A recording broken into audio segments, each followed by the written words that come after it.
सबको जय मसीह की। रोज की मेरी भविष्यवाणी की पुस्तक पढ़ने के लिए रेड बटन पर क्लिक करके सब्सक्राइब करें और बेल आइकन पर क्लिक करें। हालेलुया, सबको जय मसीह की। आइए मेरी भविष्यवाणी की पुस्तक से आज के पवित्र वचन को पढ़ते हैं, जो कि परमेश्वर के दास प्रेरित अंकुर यूसुफ नरूला जी और परमेश्वर की दासी पास्टर सोनिया यूसुफ नरूला जी के द्वारा लिखी गई है।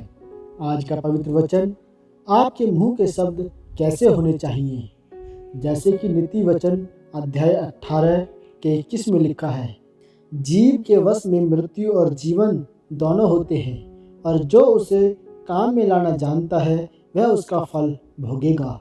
मेरे प्रियो, आपके मुंह के शब्द ही आपको बिगाड़ते और बनाते हैं, आपको दोषी और निर्दोष ठहराते हैं। अब परमेश्वर ने कुछ नहीं करना, उसने सब कुछ कर दिया है। यह जरूरी नहीं है कि जो कुछ आप देखते हैं या आपकी रिपोर्ट में लिखा है आप वही बोले। जो बाइबल बताती है आपको वह बोलना जरूरी है। बाइबल में हम देखते हैं कि स्तिफनुस के ऊपर पथराव किया गया। जब उसको लोग मार रहे थे तो उसने परमेश्वर को कहा कि परमेश्वर मेरी आत्मा को ग्रहण कर, और वह मर गया। फिर उसी जगह पर पौलुस को ले जाया गया और उसके ऊपर भी लोगों ने पथराव किया। लोगों ने उसको मरा हुआ समझकर उसको शहर से बाहर निकाल दिया, और जैसे ही पौलुस के चेले उसके पास आए वह फिर उठकर खड़ा हो गया और उसने बोला, मैं नहीं मरूंगा, और इसलिए वह नहीं मरा। मेरे प्रियो, यह बात सच है कि आपके मुंह में ही जीवन और मौत है। जो भी शब्द आप अपने जीवन के लिए बोलते हैं वह आपके जीवन में होता है।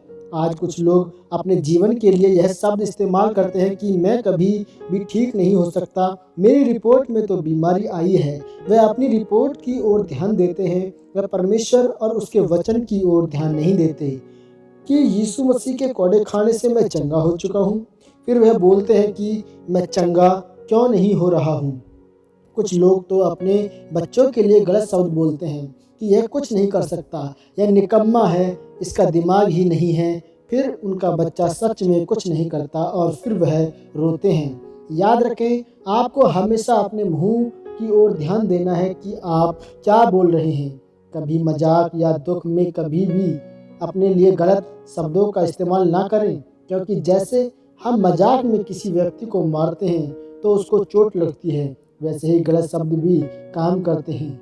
हर समय अपने लिए, अपने परिवार के लिए, लोगों के लिए अच्छे शब्दों का ही इस्तेमाल करें, और अपने मुंह में से निकले गए हर एक गलत शब्द को प्रार्थना में रद्द करें और ख़त्म करें। बाइबल में पढ़ें और उन वचनों को अपने जीवन में घोषित करें। इसलिए मेरे प्रियो, अगर आप चंगाई को, आशीष को, छुटकारे को पाना चाहते हैं तो अपने मुंह के शब्दों को सही रखें, क्योंकि जो कुछ आप अपने लिए बोलेंगे आप अपने जीवन में वही पाएंगे और देखेंगे। इस वचन के द्वारा परमेश्वर आपको आशीषित करे। आमीन, आमीन, आमीन। यह अंगीकार आपके द्वारा किया जाए। सर्वशक्तिमान परमेश्वर, इस वचन के लिए मैं आपका धन्यवाद करता हूँ। पिता, मैं अंगीकार करता हूँ कि मैं अपने शब्दों की ओर ध्यान दूंगा और गलत शब्दों को नहीं बोलूँगा, क्योंकि मैं जान चुका हूँ कि मेरे मुंह में ही जीवन और मृत्यु है।